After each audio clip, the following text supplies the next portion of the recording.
งแง่ลายปีผลผ่านสำเนียงดอกนั้นหายยังบ่ลืม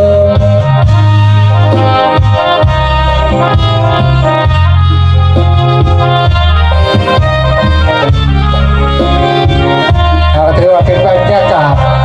รวมวันก็เป็นที่เราได้พอดีจะเป็นอินเตอร์เป็นเหตุข้อประเพณีประจำปี